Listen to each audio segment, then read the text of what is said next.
انہوں نے long march call of کر دیا، تو اب بجائے اس کے کہ آپ افہام تفہیم کی مفاہمت کی کوئی پالیسی اپنائیں، آگے بڑھیں، آپ دھمکیاں دے رہے ہیں کہ جی ہم گرفتار کر لیں گے. ہم نے تو افہام و تفہیم کی. اگر آپ کو یاد ہو، جب شہباز شریف صاحب اپوزیشن لیڈر بن گیا تو پہلے دن سے کہا کہ آؤ میثاق معیشت کرو.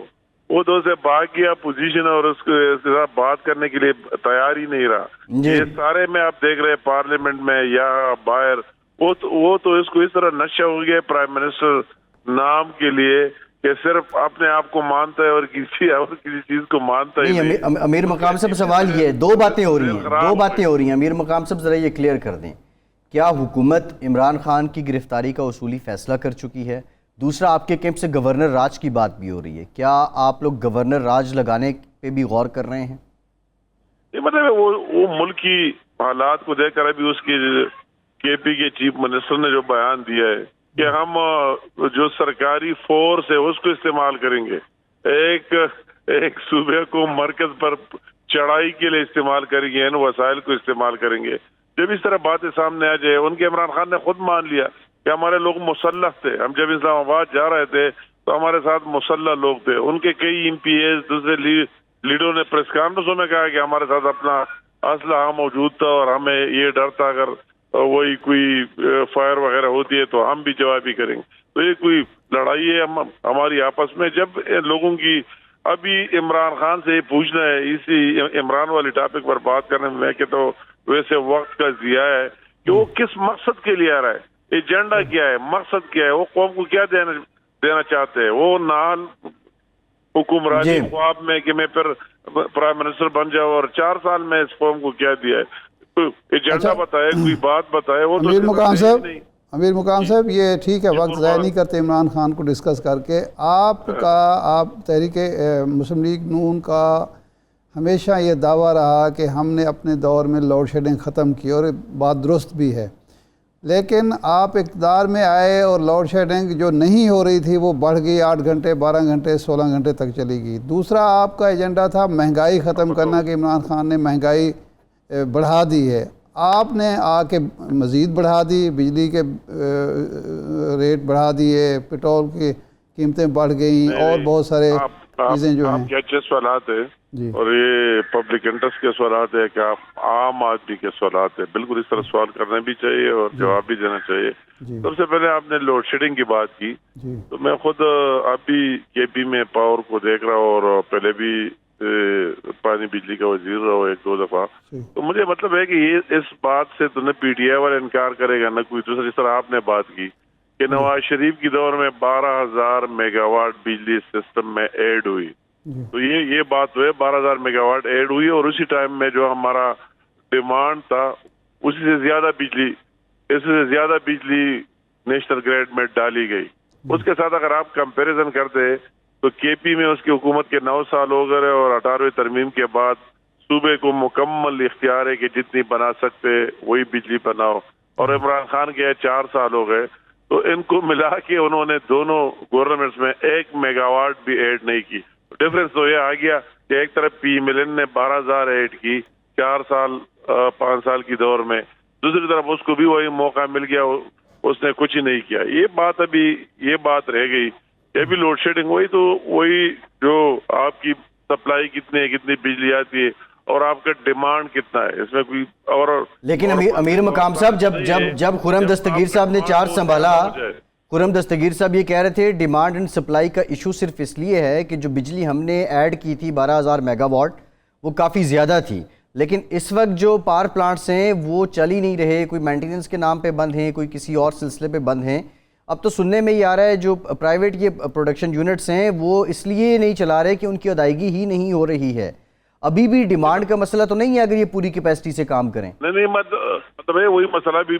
ڈیمانڈ تو بہت زیادہ بڑھ گئے. اگر آپ ڈیلی دیکھیں اس گرمی میں تو بہت زیادہ ڈفرینس آیا اور بہت زیادہ بڑھ گئے. وہی چیز اس میں ضرور میٹر کرتا ہے کہ سپلائی کتنی ہے اور ڈیمانڈ کتنی ہے. وہی چیز اس میں ضروری ہے اور سب کے سامنے ہے، دوسری بات نہیں.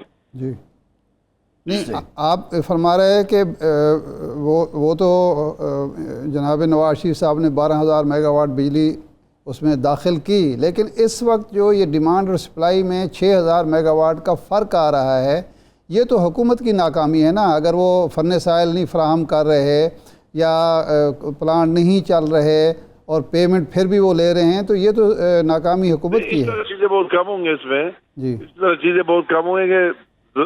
سب سے بڑی بات اس میں وہی ڈیمانڈ اور سپلائی کا ہے کہ ڈیمانڈ بہت زیادہ بڑھ گیا ہے اور سپلائی کم ہے، تو یہی چیز ہے کہ ڈیمانڈ بہت ہمارے توقعات سے زیادہ بڑھ گیا ہے ان گرمی میں، اس میں تو یہ مین ریزن ہے۔ جی ٹھیک، بہت شکریہ امیر مقام صاحب، وزیر اعظم کے مشیر ہمارے ساتھ۔ ایک بریک کے بعد دوبارہ حاضر ہوتے ہیں۔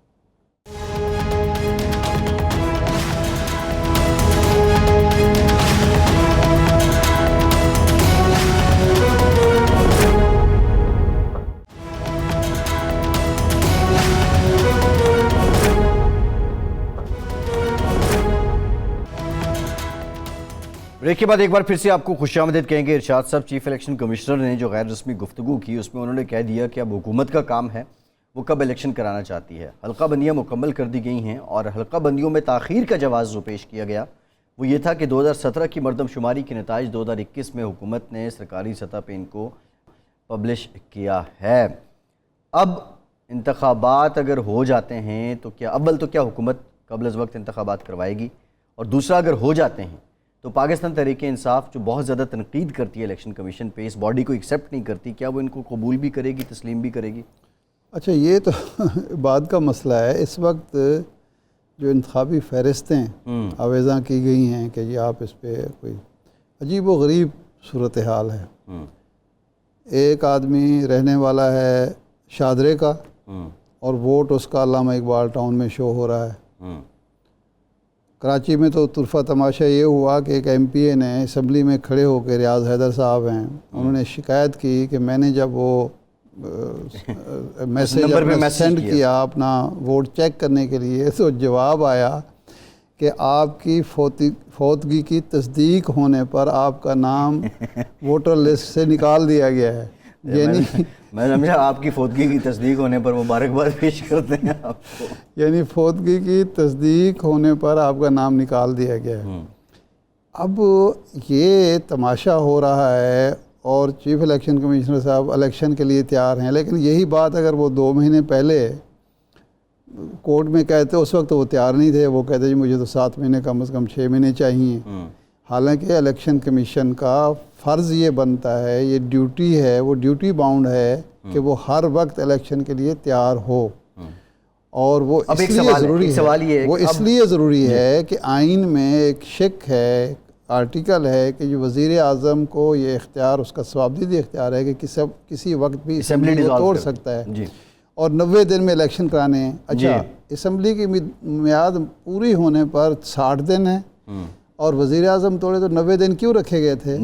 چھوٹی موٹی جو تیاری ہے 1 مہینہ اس کو مزید دے دیا جائے، لیکن اس وقت موصوف فرما رہے تھے کہ جی ہم تو تیار نہیں ہیں۔ اب تیاری یہ ہے، تیاری اس انداز کی ہے کہ اس انداز میں اگر وہ الیکشن ہو جائیں کہ کسی کا ووٹ کہیں پڑا ہوا ہے، اب ظاہر بات ہے کوئی بندہ بھی 100 میل 50 میل دور تو ووٹ دینے نہیں جائے گا، تو یہ افسوسناک بات ہے۔ ان کو تیاری واقعتاً تیاری کرنی چاہیے اور ایک شفاف الیکشن کرانی چاہیے۔ اب آپ کا جو سوال ہے، جب تک میز پر بیٹھ کر حکومت اپوزیشن کوئی، اس سے پہلے ارشاد صاحب، اس سے پہلے ایک سوال ہے، نہیں میں وہ بات وہ ووٹ کے اندراج پہ ایک سوال ہے جی، اس پہ بہت زیادہ بحث ہوئی، اور اس پہ بہت زیادہ آپ سمجھ لیں کہ الیکشن کمیشن نے اپنی توجیہات پیش کی کہ ووٹ کا اندراج الیکشن کمیشن کا اختیار ہے، اور یہ بنیادی اختیار ہے، اور جب پچھلی حکومت نے اصلاحات کی تو انہوں نے نادرہ کے سپرد کر دیا تھا۔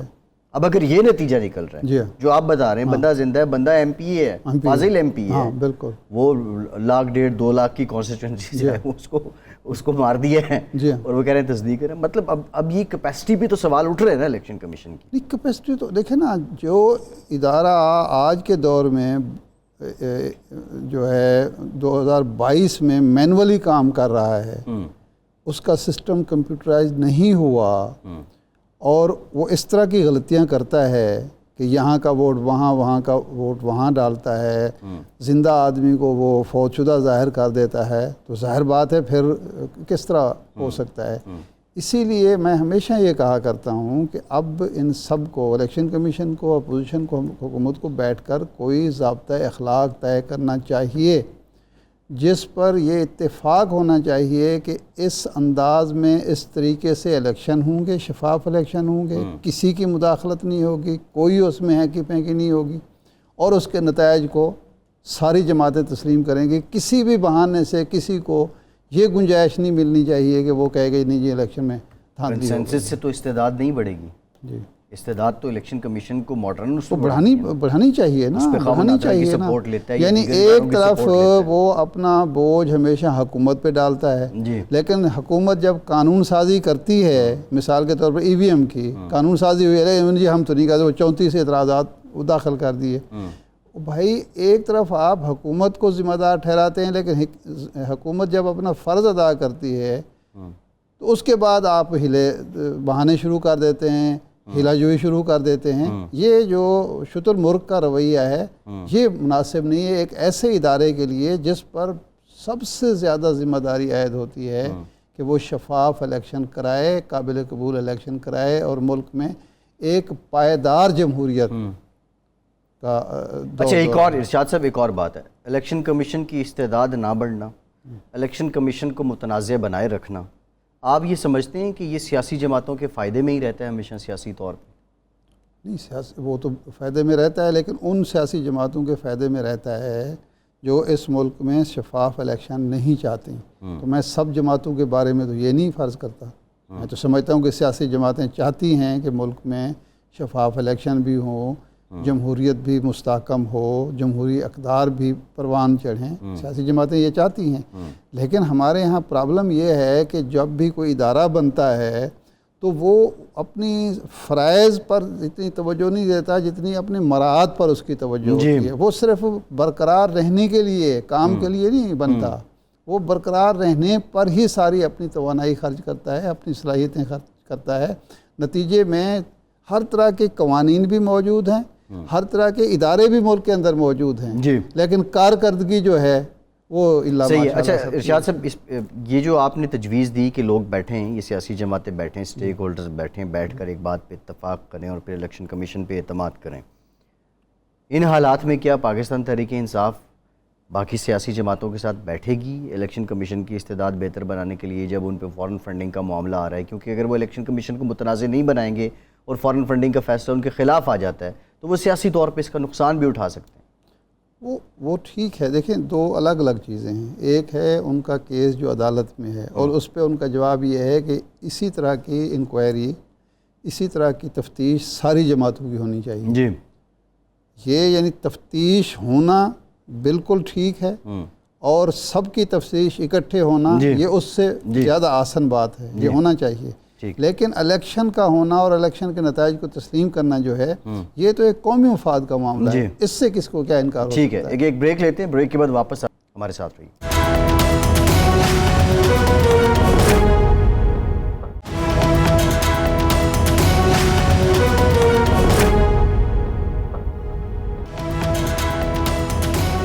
بریک کے بعد ایک بار پھر سے آپ کو خوش آمدید کہیں گے۔ ہمیں جوائن کیا ہے سابق اسپیکر قومی اسمبلی پاکستان تحریک انصاف کے سینئر رہنما اسد قیصر صاحب نے۔ بہت شکریہ اسد صاحب آپ کے وقت کا۔ اسد صاحب 26 مئی کو آپ 20 لاکھ لوگ تو نہیں لا سکے، لیکن آپ کے ساتھ لوگ اتنے بھی کم نہیں تھے کہ آپ اسلام آباد میں بیٹھ کے دھرنا نہ دے سکیں۔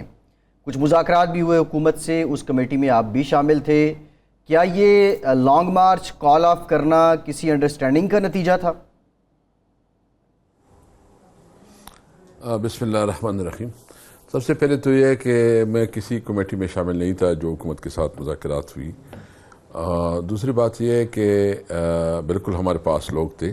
دیکھو پولیٹیکل پارٹی جو ہے نا ایک پرامن احتجاج کرتی ہے، اور پولیٹیکل پارٹی جو ہے نا اس کا یہ مطلب نہیں ہوتا کہ وہ ملیشیا ہوتا ہے اور وہ جو ہے نا بائی فورس اپنے لیے، مطلب جمہوری حق ہے، احتجاج ہوتا ہے، اور احتجاج کی رانا صلی اللہ علیہ نے تو کہا تھا کہ میں دیکھتا ہوں کہ اسلام آباد کیسے انٹر ہوتے، تو عمران خان جو ہے نا پہنچے۔ ہمارے لیے پرابلم یہ آئی کہ ایک تو جو سپریم کورٹ کا ڈیسیجن آیا وہ اس ٹائم پہ آیا کہ ہم آپس میں یہ کیونکہ ہم نے جو کشمیر ہائی وے پہ جو ریکویسٹ کی تھی کہ ہمیں وہاں جگہ دی جائے، تو اس کے بارے میں جو ہے نا ابہام پیدا ہو رہا تھا، اور پھر جو ہے نا اپنائن پارک کو آپ کو پتہ ہے کہ اپنائن پارک میں اگر آپ ایک مہینہ بھی بیٹھے تو وہ اس کا تو کوئی مقصد نہیں ہے. تو ہم تو ایک طرف جو ہے نا اپنا احتجاج بھی ریکارڈ کرنا چاہتے تھے، اور دوسری طرف ہم جو ہمارے کورٹس ہیں، سپریم کورٹ ہے، جو اعلیٰ عدلیہ ہے، اس کے ساتھ کسی قسم کا کنفرنٹیشن نہیں چاہتے تھے.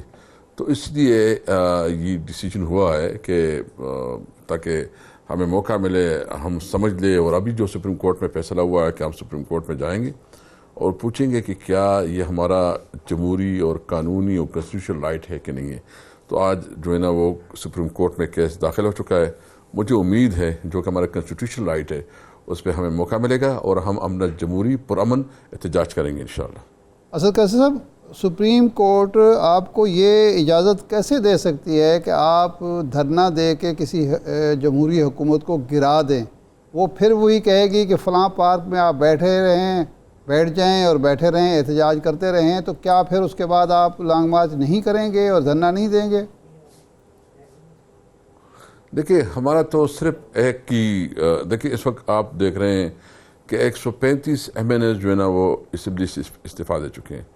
اسمبلی جو ہے نا اس وقت ادھوری ہے، اسمبلی نہیں ہے، اور ایک کنسٹیٹیوشنل کرائسس ویسی بھی پیدا ہو چکا ہے. دوسری بات یہ ہے کہ ہم تو جو مطالبہ کر رہے ہیں، ہم تو یہ نہیں کہہ رہے کہ آپ ان کو ہٹا کے ہمیں بٹھاؤ. ہم کہتے ہیں کہ چونکہ اس وقت اسمبلی بھی ادھوری ہے، دوسرے یہ ہے کہ جو ہمارا موقف ہے اور جو ہم نے ہمارا اس پہ ہم اسٹرانگلی بلیو کرتے ہیں، اور جو ہمارے پاس ایویڈنس ہے اس کے کہ یہ جو کچھ ہوا ہے بیرونی اشاروں پہ ہوا اور ایک سازش کے تحت ہوا. تو یہ تو ہمارا اخلاقی اور قانونی حق ہے کہ ہم اپنے ملک کی ساورنٹی کے لیے جدوجہد کریں. تو ہم تو ایک اس ملک کی ساورنٹی کے لیے ایک حقیقی آزادی کے لیے جدوجہد کر رہے ہیں. تو اس لیے ہم یہ سمجھتے ہیں کہ اس وقت جو کرائسز ہیں وہ اکانومی کے ہیں یا جو دیگر فرنٹ پہ ہمیں مسائل ہے، یہ ایک کمزور حکومت ہے. اور یہ حکومت جو ہے نا یہ چوچو کا مربع ہے. ایک بات کے لیے بہت سی نئی فریش مینڈیٹ چاہیے، الیکشن میں جانا چاہیے. اگر عوام نے ہمیں مینڈیٹ دیا تو ہم کریں گے، اگر ان کو دیا تو یہ ہمیں قبول ہوگا، لیکن اس کے لیے کہ فری اینڈ فیئر الیکشن ہو. تو اس لیے ہمارا تو مطالبہ سمپل یہ ہے کہ فریش مینڈیٹ کی ضرورت ہے. اس وقت یہ سچویشن ایسی ہے کہ یہ حکومت اس سچویشن کو ہینڈل نہیں کر سکتی. اور آپ دیکھ رہے ہیں کہ پیٹرول کتنا مہنگا کر دیا گیا، مہنگائی کس طرح آ رہی ہے. جو ہمارے ایگریمنٹس ہو رہے تھے رشیا کے ساتھ ہماری اور کیا محبت ہے. رشیا سے ہم صرف ایک فیور لے رہے تھے کہ وہ ہمیں سستے 30% کم ریٹ پہ جو ہے تیل اور گیس دے رہے تھے، گندم کا تھا، تاکہ ہمارے ملک میں جو اس وقت مہنگائی کا اور خاص کر انٹرنیشنلی ایک بہت بڑا کرائسس ہے کورونا کے بعد. مہنگائی پہ آتے ہیں اسد صاحب، مہنگائی پہ آتے ہیں. ایک سوال یہ ہے موجودہ جو الیکشن کمیشن ہے اس پہ بارہا آپ کی قیادت تحفظات کا اظہار کرتی ہے، تنقید بھی کرتی ہے. جب الیکشن کمیشن پہ آپ کو اعتماد نہیں تو ان حالات میں انتخابات اگر ہو جائیں تو کیا ان کے نتائج آپ کے لیے قابل قبول ہوں گے؟ نہیں، اس کے بارے میں تو دیکھیں ہمارے پاس تو ایک ہی راستہ ہے ابھی، اور وہ ہے عدالت، سپریم کورٹ. ہم اپنا کیس وہاں پیش کریں گے، ہم وہاں سے انصاف مانگیں گے. یہ تو ہمارا حق ہے کہ ہمیں ایک فیئر اینڈ فری الیکشن کا موقع ملے. باقی عوام کی مرضی ہے کہ جس کو دے، اور اس کے لیے ہمارے پاس یہ ہے کہ ہم کورٹ میں جائیں گے، کورٹ میں چیلنج کریں گے. ہمیں پتہ ہے کہ لیگل ایشوز کیا ہے، لیکن ہم کورٹ کے ذریعے جو ہے نا یہ انشور کروائیں گے کہ فری اینڈ فیئر الیکشن ہو، اور وہ مینڈیٹ جو عوام جس کو مینڈیٹ دے وہ آگے حکومت کرے. تو بالکل ہم نے یہ فیصلہ کیا ہے کہ اس کے بارے میں بھی ہم کورٹ کے دروازے کھٹکھٹائیں گے. اسد قیصر صاحب، 9 اپریل کی شام کو جو کچھ ہوا، رات 11:15 بجے تک آپ ڈٹے ہوئے تھے، اڑے ہوئے تھے. اسمبلی پرولانگ ہو رہی تھی، سیشن جو تھا. 11:15 بجے کیا ہوا جس کی وجہ سے آپ نے استعفیٰ دے دیا اور ہاؤس جناب ایاز صادق صاحب کے حوالے کر دیا؟ آج ذرا کھول کر ہمیں بتائیں. کوئی دھمکی تھی، کوئی خوف تھا توہین عدالت کے لگنے کا، یا کوئی اور وجہ تھی؟ نہیں، کوئی دھمکی نہیں تھی اور کوئی خوف نہیں تھا. اور ایک بات میں بالکل کیٹیگریکلی بتاؤں، اسی دن جو ہے نا میرے پاس اپوزیشن کی لیڈرشپ آئی صبح، جس میں ایاز صادق اور خواجہ اسد رفیق اور مطلب 2-3 اور بھی لوگ تھے. اور اسی دن بلاول بھٹو بھی مجھے ملنے آیا. اچھا آپ ان سے کنفرم کر سکتے ہیں اگر وہ آپ کو سچ بولے. میں نے ان کو کہا کہ ایک بات بالکل کلیئر ہے, یہ اس وقت ایک مشکل ٹائم ہے. میں خان صاحب کے ساتھ زندگی کا 26 سال گزار چکا ہوں. میرا اس کے ساتھ ایک پولیٹیکل لیڈر اور ورکر کا بھی ہے, لیکن میرا اس کے ساتھ ایک بھائیوں کا بھی تعلق ہے. زندگی کا لمبا عرصہ گزارا ہوں. میں نے کہا میں وہی کروں گا. ہاں میں اپنی بات جو ہے نا ان کو پہنچاؤں گا, اس کو کوشش کروں گا, لیکن جو مجھے اپنی لیڈرشپ مشورے سے بغیر میں کوئی کام نہیں کروں گا. اور اس وقت مجھے کسی قسم کا نہ دباؤ تھا, نہ میرے اوپر کوئی پریشر تھا, نہ میں کسی کا پریشر لینے والا ہوں. جو کچھ کیا میں نے خان صاحب کے مشورے سے کیا, اور قانون کے اندر رہتے ہوئے جو ہماری لیگل ٹیم تھی اور جو ہمارے سینئر لیڈرشپ تھی, سب نے مل کے مشورہ کیا. مجھے انہوں نے 11 بجے مشورے کے لیے بلایا تو ہماری لیگل ٹیم سارے بیٹھی ہوئی تھی اور ہماری جو لیڈرشپ تھی. تو اس پہ جو کنسنسس ہوا, یہ جو فیصلہ ہوا تھا, یہ کنسنسس ڈیسیجن تھا تمام لیڈرشپ کا, اور اس کے مطابق اور قانون کو سامنے رکھتے ہوئے ہم نے ڈیسیجن کیا. تو بہرحال اس قسم کا کوئی دباؤ, کوئی پریشر نہیں تھا, اور نہ ہم کسی کا پریشر لیں گے, نہ لیا ہے. میرا سوال یہ ہے, وہ تو ٹھیک ہے آپ پریشر لینے والے نہیں ہیں آپ, یہ ڈیلے جو کر رہے تھے اس کے پیچھے بھی کوئی آپ کی لاجک ہوگی نا, کہ ڈیلے کر کے آپ کیا حاصل کرنا چاہتے تھے, اور 11:15 بجے اچانک پھر آپ نے سارا کچھ سرنڈر کر دیا یا سارا کچھ یا صادق صاحب کے حوالے کر دیا. یہ فیصلہ 10 بجے بھی ہو سکتا تھا, 9 بجے بھی ہو سکتا تھا. یہ ڈیلے میں کیا منطق تھی, اور لیگل ٹیم کیا آپ کو راستہ بتا رہی تھی کہ ڈیلے اگر کریں گے تو کیا فائدہ حاصل ہوگا؟ دیکھیں, سب سے پہلے تو بات یہ تھی کہ ہم چاہ رہے تھے کہ پوری قوم جو ہے نا اس وقت ٹی وی کی طرف دیکھ رہی تھی, سارا جو ہے میڈیا اس کے اوپر تھا. ہم اپنا موقف صحیح معنوں میں اپنے قوم کے سامنے رکھنا چاہتے تھے, ایکسپلین کرنا چاہتے تھے. آپ کو پتہ ہے کہ بہت کافی ڈیبیٹ ہوا. اس وقت کی حکومت, یعنی ہماری جو لیڈرشپ تھی, اس نے بھی فلور کے پر بہت لمبی ڈسکشن کی, اور جو اس وقت کی اپوزیشن تھی اس نے بھی کافی ڈسکشن کی. پھر قوم کو پتہ چلا یہ جو کچھ ہوا ہے نا, پہلی دفعہ ایک ریڈی والا, ایک عام آدمی کو اس تکلیف کا احساس ہوا. مجھے بتاؤ ارشاد صاحب, آپ تو کافی ایکسپیرینس ہے, اور آپ کا تاریخ کا بھی مطالعہ اور پاکستان کی پالیٹکس کا بھی مطالعہ ہے. مجھے بتاؤ اس سے پہلے کبھی کوئی حکومت ایسی ہے کہ وہ گری اور اس کی اگینسٹ لوگوں کو اتنی تکلیف ہو, اور لوگ خود مظاہرے کے لیے نکلے, پوری دنیا میں جتنے آپ کی ورسیز ہے, جتنی سٹیز ہیں, جتنے لوگ نکلے. سوال یہ ہے, یہ پہلے دفعہ لوگوں کو ایک محسوس ہوا کہ یہ پہلے دفعہ درد محسوس ہوا. جی ٹھیک ہے, وہ اس پہ ذرا ہم آتے ہیں اسد صاحب. لیکن سوال یہ ہے, جو 9 اپریل کی شب تھی, 11 بجے کے بعد کوئی 35-40 منٹ کے دورانیے میں آپ 2 بار وزیر اعظم ہاؤس آئے. پہلی بار جب آئے تو اس وقت کیا بات ہوئی, دوسری بار جب آپ آئے تو اس وقت کیا بات ہوئی, اور جو استعفیٰ ہے وہ آپ نے عمران خان صاحب کے کہنے پہ دیا تھا؟ بالکل, میں نے خان صاحب سے مشورہ کیا. میں نے کہا دیکھیں, مجھے اللہ تعالیٰ نے موقع دیا کہ جب خان صاحب مطلب اس کی جو پہلی پرائم منسٹر منتخب ہوئی تو میں نے اس کی اناؤنسمنٹ کی, اور یہ میں نے 1 ہفتے پہلے بھی خان صاحب سے کیا تھا.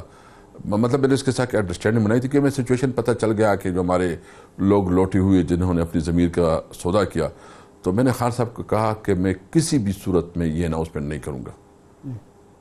ڈی پی اسپیکر بیٹھتا ہے یا پینل آف چیئرمین بیٹھتا ہے, لیکن میں یہ نہیں کروں گا کہ مجھے اللہ تعالیٰ نے یہ اعزاز تو دیا تھا کہ میں نے اس کا کیا, لیکن میں جب اس کے خلاف ووٹ کامیاب ہو میں اس اعلان کو نہیں کروں گا. تو ایک پہلے سے اسد صاحب, آپ نہیں سمجھتے بطور کسٹوڈین آف دی ہاؤس, بطور کسٹوڈین آف دی ہاؤس اور اسپیکر کے منصب پہ ہوتے ہوئے آپ نے منصب سے زیادہ اپنی پارٹی ایفیلیشن کو ترجیح دی؟ نہیں, دیکھو اگر میں نے اپنے منصب کا وہ نہ کرتا, میں صادق کو نہ حوالہ کرتا. مطلب کام تو ہو گیا, لیکن ایک اسد کیسر کی حیثیت سے میں پارٹی کا ایک ورکر, عمران خان کے ساتھ میرے زندگی کا ایک لمبا عرصہ گزرا ہے, میں نے اس کو بہت قریب سے دیکھا ہے, اور میں سمجھتا ہوں کہ وہ اس وقت اس ملک کے لیے واحد لیڈر ہے جو اس ملک کی عوام کی صحیح معنوں میں ترجمانی کرتا ہے, اور جو اس ملک کی اس وقت پاکستانی قوم کی جو سیلف ریسپیکٹ ہے, سیلف ریسپیکٹ کو پروٹیکٹ کرنے کے لیے وہ نکلا ہوا ہے. وہ تو سمجھتا ہے کہ پاکستانی قوم کو عزت ملے, پاکستانی قوم دنیا کے قوم کے برابری کی بنیاد پہ جو ہے نا زندگی گزارے. تو وہ اس کی وجہ سے میں اس پہ کنونس ہوں. پھر دوسرا یہ کہ میں نے تو خود پڑھا، مراسلہ میں نے خود پڑھا، مجھے پہنچایا گیا. آپ کو پتہ ہے کہ کیبنٹ نے مجھے پہنچایا.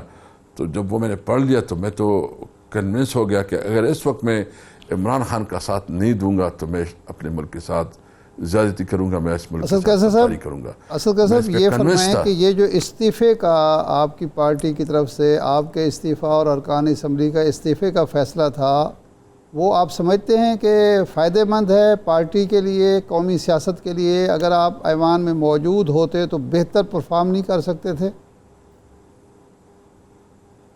نہیں، یہ چونکہ ایک اجتماعی فیصلہ ہے اور ہم سب نے ایک مشورے سے کیا ہے. اس سے پہلے ہماری کور کمیٹی میٹنگ ہوئی، کور کمیٹی میں ڈیسائیڈ ہوا. پھر جو ہماری پارلیمانی پارٹی، اس میں مختلف تجاویز آئے، مختلف آراء تھی، لیکن پھر سب نے متفقہ طور پہ فیصلہ کیا. تو جو فیصلہ ہم نے کیا، دیکھو اس وقت اگر ہم اسمبلی میں رہتے تو ہم تو لیجیٹمائز کر لیتے نا اس حکومت کو. ہم تو اس حکومت کو مانتے نہیں ہیں، ہم تو سمجھتے ہیں کہ یہ امپورٹڈ حکومت ہے اور ایک ناجائز طریقے سے آئے ہوئے، بیرونی سازش کی بنیاد پہ آئی ہوئی ہے. تو اس حکومت کو تو ہم کسی بھی صورت میں نہیں مانتے. اور ابھی نیا جو آپ کو دیکھ رہے ہیں کہ اسرائیل کے ساتھ جو کچھ ہو رہا ہے، تو یہ ایک کمزور حکومت کی پھر یہی چیزیں ہوتی ہیں کہ وہ معمولی دباؤ پہ جو ہے نا ہر ایک کے سامنے جھک جاتے ہیں. ہم صرف یہ سمجھتے ہیں کہ اس وقت جو کچھ عمران خان کر رہا ہے وہ اس ملک کی آزادی کے لیے جنگ لڑ رہا ہے. تو یہ استعفے جب آپ لوگوں نے ڈیسائیڈ کر لیا تو ارکان اسمبلی سے استعفے ہاتھ سے کیوں نہیں لکھوائے گئے، جبکہ پارلیمانی جو آپ کی آئینی اور پارلیمانی قانونی ضرورت ہے وہ یہ ہے کہ ہر رکن اسمبلی ہاتھ سے استعفیٰ لے کے دے؟ یہ ٹائپ شدہ استعفے پر دستخط کرا دیے کہ کل کو لوگ مکر جائیں کہ ہم نے استعفیٰ دیا ہی نہیں ہے. نہیں، وہ تو شاہ صاحب نے دیکھا کہ شاہود قریشی صاحب نے پبلکلی کہا اسمبلی کی فلور پہ، اور پھر سارے اس نے کہا کہ سارے اٹھ کھڑے ہوں، سب اٹھ کھڑے ہو گئے. تو اس کے علاوہ کیا ہو سکتا ہے؟ مطلب دیکھیں ہم نے تو ریزائن دی ہوئی ہے اور پھر اس کی مزید وضاحت کی ضرورت نہیں ہے. اور ہم اس حکومت کو، اور یہ میں سمجھتا ہوں کہ اسد صاحب استعفوں کے معاملے پہ کیا کوئی ایک شخص پوری پارلیمانی پارٹی یا سارے ممبران کی نمائندگی کر سکتا ہے؟ اس میں تو ہم نے 2014 میں دیکھا ہاشمی صاحب کھڑے ہو گئے، جاوید ہاشمی صاحب، اور اس وقت انہوں نے استعفیٰ دیا، وہ ان کا استعفیٰ قبول ہوا، پھر آپ سب لوگ باقی واپس آ گئے. تو بطور اسپیکر آپ سمجھتے ہیں کہ ایک شخص سب لوگوں کے استعفوں کے بہاف پہ کنونس کر سکتا ہے جب اس استعفے ہاتھ سے بھی نہ لکھے ہوں؟ نہیں، وہ آپ اگر وہ ویڈیو دیکھیں تو آپ کو اندازہ ہو جائے گا کہ شاہ محمود قریشی صاحب نے کہا کہ ہم نے استعفیٰ دیا ہے اور ہم سب ویریفائی کرتے ہیں. اس نے کہا سارے کھڑے ہو جائے اپنی سیٹوں پہ جو استعفیٰ. تو وہ تو اجتماعی طور پر سب کھڑے ہو گئے، تو اس نے تو ایک قسم کی ریزولوشن تھی، تو اس میں تو کوئی ابہام ہی نہیں رہا. ابھی چاہیے کہ سارے ڈیزائن جو ہے نا یہ قبول کر لے اور ری الیکشن کرنا چاہتے جو کرنا چاہتے پتہ چل جائے گا. کیونکہ الیکشن کمیشن ایک طرف کہتا ہے کہ ہمارے پاس ہمیں ٹائم چاہیے، اور پھر اگر وہ 135 سیٹوں پہ الیکشن کرتے ہیں تو پتہ چل جائے گا کیا کیسے کرتے ہیں. یہ بیسیکلی ٹوٹل ٹوپی ڈرامہ ہے. اس ملک کے ساتھ بہت زیادتی ہو رہی ہے. یہ اس ملک کی جمہوریت کو جو ہے نا ختم کرنے کے لیے، اور اس جمہوریت کے ساتھ مذاق ہے کہ اس قسم کے رویہ رکھا جاتا ہے. بھائی ہم کیا چاہتے ہیں؟ ہمارا مطالبہ تو صرف ہے فوری الیکشن، فریش مینڈیٹ. یہ کرائسس نہیں چل سکتی. یہ کرائسس جو ہے نا چلے گا تو یہ ملک کے بہتری میں نہیں ہوگا. دیکھو اس وقت آپ مہنگائی دیکھیں، مطلب کتنی زیادہ تیزی سے جا رہی ہے. اور یہ ہمیں مہنگائی مکاؤ مارچ کس نے کیا؟ انہوں نے مہنگائی مکاؤ مارچ کیا، ہمارے خلاف کمپین چلا ہے. ابھی کتنا 30 روپے کیا اور مزید بھی بڑھانا ہے، بجلی بھی بڑھانی ہے. آپ دیکھیں گھی کی قیمتیں کتنی بڑھی ہیں، آپ دیکھیں آٹا کی قیمتیں کتنی بڑھی ہیں. جو چیزیں ہیں، میں پوچھنا چاہتا ہوں مریم نواز سے جو اتنی بڑی وہ کر رہی تھی، کدھر ہے اس کی؟ ابھی تو وہ اور خاص کر پیپل پارٹی اور مسلم لیگ جو ایک دوسرے کو جو ہے نا اس کے ساتھ ایک دوسرے کے ساتھ بیٹھنا نہیں پسند کرتے تھے. عمران خان کے بغض میں وہ سارے ایک ساتھ بیٹھ گئے ہیں. تو یہ ان سے سنبھالا نہیں جاتا. اگرچہ ہمارا موقف یہ ان کو جتنا بھی ٹائم ملے گا یہ اور بھی گندے ہوں گے، لیکن ہمارا ایک جمہوری حق ہے. ہم عوام کے پاس جائیں گے اور عوام کے سامنے. جی اسد قیصر صاحب، یہ آپ نے خان صاحب کو پشاور میں بٹھا لیا، اب آپ کے مخالفین کہہ رہے ہیں کہ جی خان صاحب ڈر گئے، خوفزدہ ہیں، بنی گالہ نہیں آ رہے. اس وقت آپ کے کارکن کی یہ خواہش ہے کہ خان صاحب وہاں نکلیں، جنوبی پنجاب جائیں، سندھ جائیں، کوئٹہ جائیں،